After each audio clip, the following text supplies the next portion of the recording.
আপনার সামনে আপনার কথা শুনছে না, আপনাকে রাগ দেখাচ্ছে। সে সত্য বলছে না মিথ্যা? তাকে যদি নিজের করে রাখতে চান, সে কোথায় যাচ্ছে, কি করছে?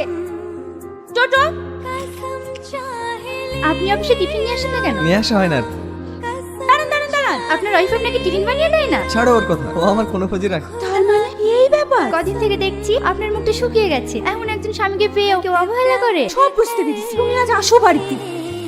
আজ তুমি কোথায় ছিলে? অফিসে। আপনি তাকে কোনো কিছু জিজ্ঞেস করলে সে আপনাকে মিথ্যা কথা বলবে। আজ কোন মেয়ের সাথে কথা বলছিলে? আমি কোনো মেয়ের সাথে কথা বলি না। যখন সত্যিটা জানতে চাইবেন, সে রেগে যাবে। সত্যি করে বলো। বললাম না আমি কোনো মেয়ের সাথে কথা বলি না। তুমি মিথ্যা কথা বলছো। আমি নিজের চোখে দেখেছি তোমাকে একটা অন্য মেয়ের সাথে কথা বলতে। এতটা নোংরা মানুষ। সে যখন আসল সত্য সহ্য করতে না পারবে, তখন সে আপনার গায়ে হাত তুলবে। তাহলে ভাববেন আপনার সংসার শেষ। আমার সব শেষ হয়ে গেল। মা, আব্বা, কি হয়েছে বৌমা? আমার কষ্ট করে সংসারটা শেষ করে দিল গো।